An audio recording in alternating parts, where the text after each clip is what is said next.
Hello friend, नमस्कार। मैं आशीष अवस्थी अपने यूट्यूब चैनल शिक्षा पथ में आप सभी का हार्दिक स्वागत एवं अभिनंदन करता हूं।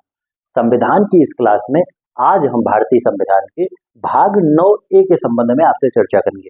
पिछली दो क्लासों में मैंने आपको भाग 9 के संबंध में, जिसमें ग्राम पंचायतों की बात कही गई थी, पिछली दो क्लासों में विस्तृत उसके संबंध में मैंने आपको समझा दिया था। आज उसी क्रम में हम पहले आपसे बात करेंगे भाग 9A, जिसमें आपके नगर निगम की चर्चा की गई। नगर निगम वहां जैसे ग्रामीण स्तर की स्वशासन यानी कि ग्रामीण स्तर की सरकार की बात की गई थी, ग्रामीण स्तर के प्रतिनिधित्व की बात की गई थी। ठीक उसी प्रकार यहाँ पे शहरी स्तर की सरकार, शहरी स्तर का शासन और शहरी स्तर के प्रतिनिधित्व संबंधी बात भाग 9A के तहत हम नगर निगम में पढ़ेंगे। अच्छा, उसी क्रम में क्योंकि ये छोटी क्लास होगी, क्योंकि इसके जैसे प्रावधान मैंने आपको इसके जो ग्राम पंचायत में, जहां मैंने पंचायतों के विषय में आपको दो क्लासों में विस्तृत पढ़ाया है, तो वहां इसके समस्त जो वहां पे जिस तरीके के प्रावधान थे, ठीक वही प्रावधान इसमें, जैसे कार्यकाल के संबंध में, सदस्य अध्यक्ष के कार्यकाल के संबंध में, निर्वाचन के संबंध में, आरक्षण के संबंध में जो प्रावधान वहां थे पंचायत में, वही प्रावधान नगर निगम में भी लागू है। तो इसके संबंध में मैं आपसे एक संक्षिप्त चर्चा करूंगा और जो भी महत्वपूर्ण फैक्ट हैं और अभी तक की परीक्षाओं में आपसे पूछे गए हैं, उसकी संपूर्ण जानकारी मैं आपको दे दूंगा। इसी के साथ बचे हुए समय में हम भाग 9B के विषय में, जिसमें सहकारी समितियों की बात की गई है, इसकी भी चर्चा आज आपसे करूंगा। तो सबसे पहले हम बात करेंगे भाग 9, जिसमें नगर निगम की बात की गई। नगर निगम का विस्तार अनुच्छेद 243P से 243ZG तक है। आपको याद रखना है कि जो नगर निगम है उसका विस्तार आपका अनुच्छेद 243P से अनुच्छेद 243ZG तक है, यानी कि कुल 18 अनुच्छेद है। जबकि मैंने जब आपको ग्राम पंचायत पढ़ाई थी, यानी कि पंचायतों के विषय पढ़ाया था, तो वहां पे क्या था, 243 से 243O तक, यानी कि कुल 16 अनुच्छेद थे। तो इसके संबंध में आपको याद रखना कि 18 अनुच्छेद है और 243P से 243ZG तक नगर निगम संबंधी प्रावधान किए गए हैं। अगर बात की जाए अनुसूची की, तो इसका प्रावधान अनुसूची 12 में किया गया। जब मैंने आपको अनुसूचियां पढ़ाई थी, तो वहां पे मैंने आपको बताया था कि नगर निगम यानी कि नगर पंचायत संबंधी प्रावधान अनुसूची 12 में किए गए। जबकि अगर बात पंचायत की जाए, तो पंचायत के प्रावधान अनुसूची 11 में किए गए थे। जब बात की जाए कि इसको कितने विषय दिए गए, तो इसके पास 18 विषय, जो आपका नगर निगम है जिसका प्रावधान अनुसूची 12 में है, इसके पास 18 विषय है। जबकि जो आपका पंचायत था जिसका प्रावधान अनुसूची 11 में किया गया था, और उसके पास कितने विषय थे, 29 विषय थे। नगर निगम के संबंध में क्या याद रखना कि इसमें 18 विषय रखे गए। और इसको संवैधानिक दर्जा कब दिया गया, तो 74वें संविधान संशोधन 1992 द्वारा संवैधानिक दर्जा दिया गया। नगर निगम के संबंध में आपको याद रखना है कि 74वां संविधान संशोधन जो कि 1992 में, और इसके प्रावधान भी 1993 से लागू हुए। तो इसी 74वें संविधान संशोधन के तहत नगर निगम को संवैधानिक दर्जा दिया गया। इसी क्रम में अगर मैं आपको रिकॉल करूं, तो पंचायत में मैंने आपको बताया था कि 73वां संविधान संशोधन जो कि 1992 में आया था, 24 अप्रैल 1993 से लागू हुआ था, उसके तहत पंचायतों को संवैधानिक दर्जा प्रदान किया गया था। तो वही बात यहाँ पे याद रखना चाहिए। इसी क्रम में एक बात और याद रखनी है कि आखिर जो इसका जो संवैधानिक दर्जा इसका दिया गया, इसको किस तरीके से शुरुआत, इसका इतिहास क्या, कैसे, वही बात जो मैंने आपको वहां बताई थी कि 64वां संविधान संशोधन विधेयक राजीव गांधी के टाइम पेश किया गया था पंचायत के संबंध में, लेकिन पास नहीं हो पाया था राज्यसभा से। वही बात इसके संबंध में थी। 65वां संविधान संशोधन विधेयक नगर पालिका के संबंध, नगर निगम के संबंध में पेश किया गया था राजीव गांधी के समय, लेकिन वह भी राज्यसभा से पास नहीं हुआ था, इसलिए वहां भी नहीं हो पाया था। फिर मैंने बीपी सिंह की सरकार में बताया था, वहां भी इसको संवैधानिक दर्जा देने का प्रयास किया गया था, जो कि उनकी सरकार गिर गई थी, तो प्रयास असफल हो गया था। और फिर वही बात मैंने आपको बताई थी कि नरसिम्हा राव सरकार में 74वां संविधान संशोधन आता है नगर निगम के संबंध में, और 73वां संविधान संशोधन आया था पंचायतों के संबंध में। वही बात याद रखनी है कि 74वें संविधान संशोधन 1992 द्वारा नगर निगम को संवैधानिक दर्जा दिया गया, और 73वें संविधान संशोधन 1992 द्वारा पंचायतों को संवैधानिक दर्जा दिया गया था।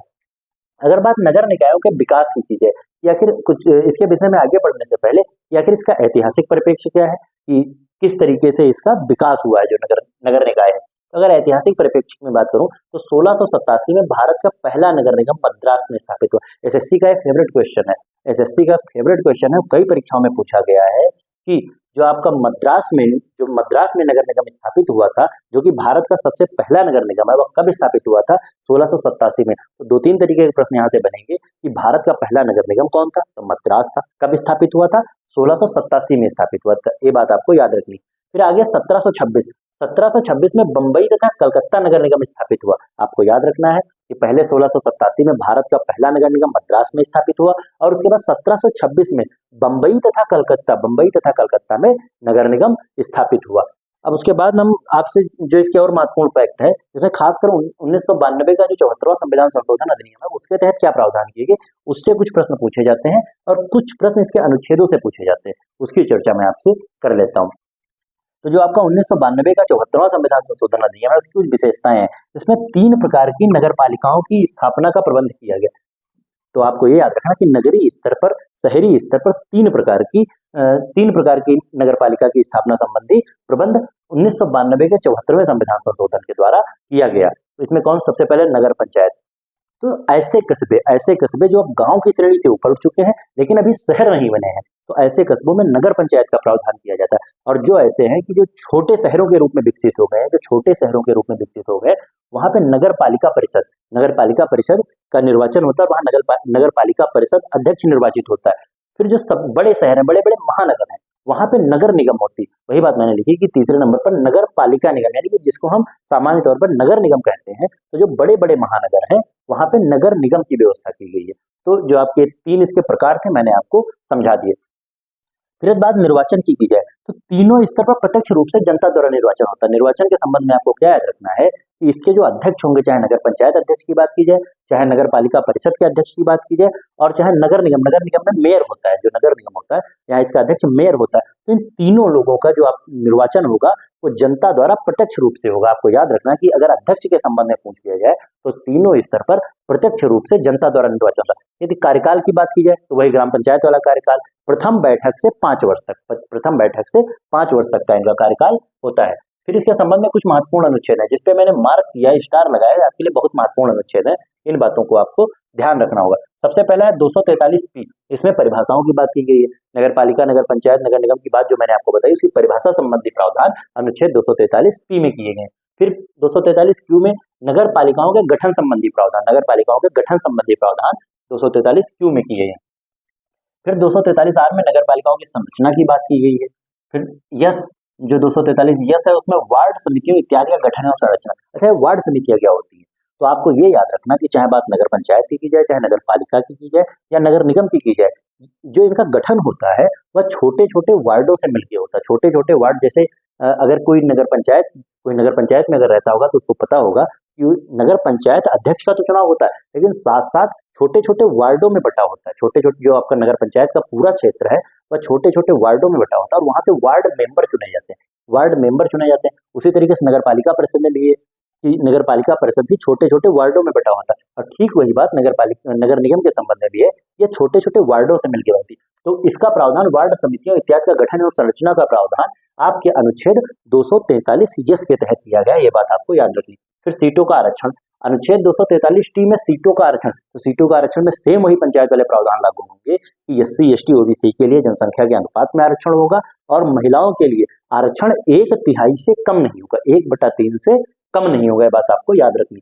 फिर शक्तियां, प्राधिकार एवं दायित्व, अनुच्छेद 243W में क्या प्रावधान किए गए हैं कि नगर पालिका की शक्तियां, प्राधिकार एवं दायित्व। तो इसकी शक्तियां, प्राधिकार और दायित्व तय कौन करेगा, इसका निर्णय कौन करेगा? तो राज्य, जैसे मैंने आपको पंचायत में बताया था, इसका निर्णय राज्य विधानमंडल करेगा। राज्य विधानमंडल ही इसकी शक्तियां, प्राधिकार एवं इसके दायित्व का निर्णय करेगा, और इसकी सीमा निर्धारित करेगा कि किन किन मामलों में इसको शक्तियां प्राप्त है, कौन कौन से अधिकार प्राप्त हैं, और क्या क्या इनके दायित्व हैं। इसका निर्धारण राज्य विधानमंडल करेगा। ये बहुत महत्वपूर्ण है। यहाँ से प्रश्न कई परीक्षाओं में उठा है। अनुच्छेद 243Y से प्रश्न उठा है कि अनुच्छेद 243Y में आपके वित्त आयोग, जो नगर पालिकाओं के लिए वित्त आयोग का गठन है, अनुच्छेद 243Y में किया गया। और ये बात आपको याद रखनी। अगर बात मैं पंचायत के संबंध में आपको याद दिलाऊं तो वहां पे 243I में वित्त आयोग के संबंधी गठन की बात की गई थी। वहां देखो, यहाँ आरक्षण की बात की गई आपके 243T में, वहां 243D में आरक्षण की बात की गई थी। तो ये कुछ ऐसे हैं जिसको आप आपस में रिलेट करके याद कर सकते हैं, लेकिन मेरे हिसाब से 243Y इन अनुच्छेदों में सबसे महत्वपूर्ण अनुच्छेद है, और यहाँ से विभिन्न परीक्षाओं में प्रश्न पूछे गए। तो आपको याद रखना है कि नगर पालिकाओं संबंधी वित्त आयोग की बात अगर आपसे की जाएगी तो 243Y में इसके प्रावधान किए गए। फिर सबसे लास्ट अनुच्छेद मैंने महत्वपूर्ण लिखा है 243ZG, क्योंकि ये सबसे अंतिम है, इसलिए एग्जामिनर की नजर इस पर पड़ सकती है, तो इसको आपको याद रखना है। वही बात जो सबसे अंतिम अनुच्छेद 243O पंचायत के संबंध में था कि इनके चुनावों पर न्यायालय को हस्तक्षेप की अनुमति नहीं होगी। कहने का मतलब कि इनके चुनाव में न्यायालय हस्तक्षेप नहीं कर सकेगा। तो यदि बात आपसे नगरपालिका की जाएगी तो इसका प्रावधान अनुच्छेद 243 जेड जी में किया गया, क्योंकि यह सबसे अंतिम अनुच्छेद है, तो आपको याद रखना। और यही बात अगर पंचायत के संबंध में आपको याद दिलाऊं तो 243 ओ में इसके प्रावधान किए गए थे। तो मेरे हिसाब से भाग 9A नगर निगम के संबंध में जो भी प्रावधान बन सकते थे मैंने आपको समझा दिए हैं, और इससे बाहर आपकी किसी एक दिवसीय परीक्षा में प्रश्न नहीं बनेगा अगर आपको इतना तैयार है। और मेन अगर फोकस होता है एग्जामिनर का तो ग्राम पंचायत वाले उस पर होता, तो वो जो 2 क्लासें मैंने आपको पढ़ाई है उनको आप बिल्कुल तैयार करिएगा, वहां से प्रश्न उठते हैं। लेकिन मैंने आपको इसको बता दिया, अगर बाई चांस यहाँ से प्रश्न उठ जाए, एक तो आप ये जरूर याद रखिएगा जो पहली नगर पालिका का गठन हुआ था ये याद रखिएगा, संवैधानिक दर्जा कब दिया गया, और कुछ अनुच्छेद जो मैंने यहाँ महत्वपूर्ण बताए हैं उनको आपको याद रखना। अब इसी क्रम में हम बात करेंगे भाग 9B की सहकारी समितियां। भाग 9B सहकारी समितियां यानी कि कोऑपरेटिव सोसाइटीज। इसके विषय में अभी तक मैंने सिर्फ 2-3 प्रश्न देखे हैं।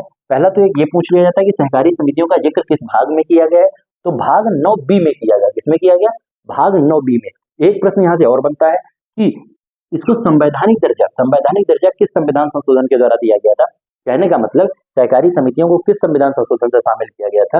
तब आपको याद रखना है कि 97वां 97 जो कॉन्स्टिट्यूशन अमेंडमेंट है, 97वां संविधान संशोधन है जो कि 2011 में आया था, इसके द्वारा इसको संवैधानिक दर्जा दिया गया। आपको याद रखना है 97वां संविधान संशोधन जो कि 2011 में आया था, उससे सहकारी समितियों को संवैधानिक दर्जा प्रदान किया गया। तो ये 2 प्रश्न तो आपके लिए बहुत महत्वपूर्ण है, एक 97वां संशोधन और एक भाग 9B, याद रखना। फिर उसके बाद आता है सहकारी समितियों का संस्थापन। कहने का मतलब सहकारी समितियों की स्थापना कैसे होती है। तो पहली चीज, सहकार का मतलब क्या होता है? सहकार का मतलब ये होता है, वही बात जैसे मैंने यहाँ पे लिखी थी कि सहभागिता। सहकार का मतलब क्या होता है? सहभागिता, लोगों की आपसी सहभागिता, आपस में मिलजुल कर जिन समितियों का निर्माण किया जाता है उन्हें सहकारी समितियां कहा जाता है। ये बात आपको याद रखनी। जैसे इसका गठन कैसे होगा? स्वैच्छिक गठन। पहली चीज स्वैच्छिक गठन, इसके कुछ सिद्धांत है गठन के। जैसे स्वैच्छिक गठन, सदस्यों के लोकतांत्रिक नियंत्रण, सदस्यों की आर्थिक सहभागिता। वही आर्थिक सहभागिता का मतलब कि सभी जो इसके सदस्य इसमें जो शामिल होंगे वो बराबर जो पैसे का बंटवारा होगा। कहने का मतलब जो इसमें आर्थिक सहभागिता का मतलब होता है कि जो भी पैसे की आवश्यकता होगी इन समितियों में, वह जितने सदस्य होंगे वह आपस में बांट कर करेंगे, वही बात आर्थिक सहभागिता लिखी गई। तथा स्वायत्त कार्यप्रणाली के सिद्धांतों के आधार पर, कौन कौन से सिद्धांत है? स्वैच्छिक गठन, सदस्यों के लोकतांत्रिक नियंत्रण, सदस्यों की आर्थिक सहभागिता तथा स्वायत्त कार्यप्रणाली के सिद्धांतों के आधार पर राज्य विधानमंडल सहकारी समितियों के संस्थापन, नियमन एवं बंद करने के प्रावधान बनाएगा। बात तो यहाँ बहुत लंबी लिखी, बहुत बड़ी बात लिखी है, लेकिन आपको इसमें ध्यान क्या रखना है कि इसके स्थापना संबंधी प्रावधान, ठीक, इसको संचालित करने संबंधी प्रावधान, इसके नियम से संबंधित प्रावधान, इसको बंद करने संबंधित प्रावधान बनाने का अधिकार किसको होगा? प्रश्न सिर्फ यहीं से उठेगा, तो इसका अधिकार राज्य विधानमंडल को होगा। आपको याद रखना कि इसका अधिकार किसको होगा? राज्य विधानमंडल को होगा। फिर सदस्य एवं पदाधिकारियों की संख्या व शर्तें महत्वपूर्ण नहीं, लेकिन मैंने चूंकि आपकी जानकारी में आपके लिए रहे इसलिए मैंने इसको लिख दिया। तो सदस्य जो इसमें पदाधिकारी का मतलब यहाँ पे क्या है कि जैसे अध्यक्ष है, कोषाध्यक्ष है, उपाध्यक्ष है, तो इस तरीके के जो अध्यक्ष होते हैं या इस तरीके के जो इसके सदस्य होते हैं उनके इसमें शामिल होने की क्या शर्तें हैं, ये बात, और कुल जो सदस्य संख्या है वह कितनी निर्धारित की गई है, इसके संबंध में आपको बता देता हूँ। जैसे बात अगर यहाँ निदेशक की जाए तो राज्य विधानमंडल द्वारा तय की गई संख्या के अनुसार आपको याद रखना है कि जो इसके निदेशक होंगे और इसके जो सदस्य होंगे कि इसकी संख्या कितनी निर्धारित की गई, तो इसका अधिकार राज्य विधानमंडल को होगा। राज्य विधानमंडल तय करेगा कि कितनी संख्या हो सकती है, लेकिन अधिकतम 21 से अधिक नहीं होंगे। आपको ये याद रखना कि जो इसके निदेशक होंगे राज्य विधानमंडल इनकी नियुक्ति करेगा, राज्य विधानमंडल की सीमा तय करेगा, लेकिन अधिकतम 21 होंगे, 21 से अधिक नहीं होंगे। यदि कार्यकाल की बात की जाए तो इनका कार्यकाल भी नियुक्ति से 5 वर्ष का होगा। इनका कार्यकाल कितना होगा? 5 वर्ष का होगा। फिर बात आरक्षण की जाए तो जिला सहकारी समिति में SC ST के लिए 1 सीट व महिलाओं के लिए 2 सीट का प्रावधान राज्य विधानमंडल करेगा। आपको याद रखना इसके आरक्षण के संबंध में, जैसे आपके यहाँ जिला सहकारी समिति होती होगी, 2-3 ग्राम पंचायतों पे एक लोकल समिति होती है जहाँ से खासकर आपके कृषि उर्वरक जैसे यूरिया वगैरह वहां से मिलती है, तो वहां भी आप देखते होंगे कि वहां पे प्रशासक का चुनाव होता है, प्रशासकी का चुनाव होता है। तो इस तरीके से चूंकि वह आपसी सहभागिता से बनी होती है, तो वह आपसी सहभागिता के आधार पर उसका चुनाव होके वह आपसी सहभागिता के आधार पर कार्य करती है। लेकिन वहां भी समिति में एक अगर सरकारी तौर पर बात की जाए तो एक सचिव वहां पे होता है जो सरकार के प्रतिनिधि के रूप में वहां कार्य करता है, और बाकी जो सदस्य चुने जाते हैं, जो सदस्य वहां पे खासकर जिसकी जो प्रशासक की मैंने बात की है, वह जनता के प्रतिनिधि के रूप में वहां पे अपना कार्य करते हैं। तो वही बात यहाँ है, इसके संबंध में आप याद रखिएगा। इसे जिला सहकारी समिति में यदि आरक्षण की बात आपसे पूछी जाए तो यहाँ पे एससी और एसटी के लिए 1 सीट आरक्षित होती है और महिलाओं के लिए 2 सीट आरक्षित होती हैं। तो मैंने आपको भाग 9 के संबंध में कुछ प्रावधान बताया, लेकिन इसमें आपके लिए जरूरी प्रावधान सिर्फ ये था। इससे अभी तक मैंने सिर्फ 2 प्रश्न देखे हैं। एक तो सहकारी समिति किस भाग में इसका जिक्र है, तो भाग 9B में किया गया है, और साथ ही में किस संविधान संशोधन के तहत जोड़ी गई है, तो 97वें संविधान संशोधन 2011 के तहत इसका प्रावधान भारतीय संविधान में किया गया है। बाकी जो भी इसकी खासकर जो इसकी इंफॉर्मेशन थी, सिर्फ मैंने आपको जानकारी के उद्देश्य से बता दिया है। बाकी यहाँ से प्रश्न मैंने किसी परीक्षा में अभी तक नहीं देखा है। तो फिलहाल आज की क्लास को मैं यहीं पे समाप्त करूंगा। और अब चूंकि संविधान के जो बड़े भाग थे, उन बड़े भागों को हमने समाप्त कर दिया है। अब कुछ छोटे छोटे भाग बचे हैं और आने वाले 4-5-6 दिन में हम इस संविधान को पूरा कर लेंगे और उसके बाद हम यूपीजीएस की तरफ बढ़ जाएंगे। तो फिलहाल आज की क्लास को मैं यहीं पर समाप्त करूंगा। अगर आपको मेरा वीडियो पसंद आए तो उसको लाइक कीजिए, शेयर कीजिए और मेरे चैनल शिक्षा पथ को सब्सक्राइब कीजिए। और साथ ही साथ अगर आपको हिंदी की तैयारी, अपनी अच्छी तैयारी करनी है, तो मेरे साथ हिंदी की क्लासों में जुड़िए और वहां पे मैं आपकी तैयारी को और मजबूत बनाऊंगा। फिलहाल आज की क्लास को मैं यहीं पर समाप्त करूंगा। बहुत बहुत धन्यवाद। नमस्कार।